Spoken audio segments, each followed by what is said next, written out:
Bonjour et bienvenue.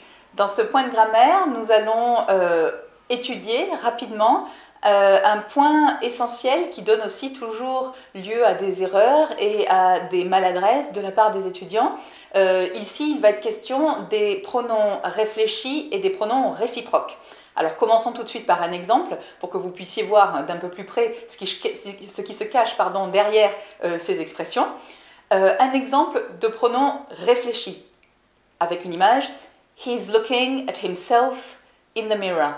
Himself, pronom réfléchi. Un exemple de pronom réciproque.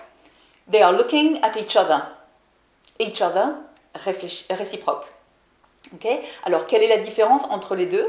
Vous voyez qu'avec le pronom réfléchi, il n'y a qu'une personne qui est impliquée dans cette relation, hein, et c'est comme si cette personne se faisait quelque chose à elle-même ou se voyait dans un miroir. Un réfléchi, il y a cette idée de miroir derrière. Donc, dans la relation réfléchie, il n'y a qu'une personne impliquée.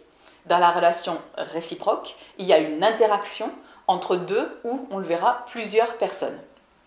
Cela va donner lieu donc à des phrases du type they like each other, ils s'aiment bien l'un l'autre, hein, deux personnes qui s'aiment bien, ou bien he likes himself, il s'aime bien lui-même, qui est possible aussi, mais qui veut dire tout à fait autre chose. Donc vous allez avoir différents types de relations. Dans la relation réciproque, il se peut qu'il y ait plus que deux personnes qui soient incluses dans la relation. Par exemple, on va trouver des phrases du type they like one another. One another, en anglais, signifie qu'il y a plus de deux personnes qui prennent partie dans cette relation de réciprocité. Donc, they like each other, ils s'aiment bien l'un l'autre. They like one another, ils s'aiment bien les uns les autres. Dans un groupe d'amis, par exemple, où il y aurait plus de deux personnes et cette relation d'amitié entre tous ces amis. On voit bien donc l'effet miroir et l'effet d'interaction que l'on a, soit dans la relation réfléchie pour l'effet miroir, soit dans la relation réciproque pour l'interaction. Alors voilà, il faut aussi bien connaître les pronoms réfléchis. Je vous en donnerai une liste sur le site. Attention au pluriel de ces pronoms réfléchis, attention aux pronoms en lui-même.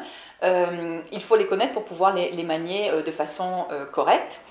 Et il faut faire attention de ne pas se tromper, de bien réfléchir à est-ce que la relation est réfléchie ou est-ce qu'elle est réciproque? Qui est impliqué dans cette histoire-là? Est-ce que c'est qu'une seule personne avec elle-même?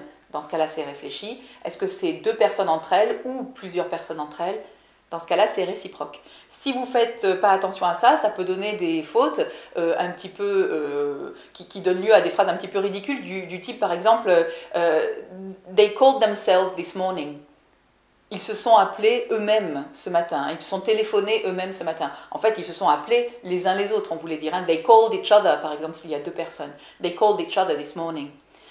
Donc, on ne s'appelle pas souvent soi-même au téléphone. Hein. Donc, ça peut donner des choses un petit peu ridicules comme ça. Donc, faites attention de ne pas vous tromper. Nous mettrons tout cela à profit en classe en faisant des exercices pour s'entraîner un petit peu à bien différencier les deux.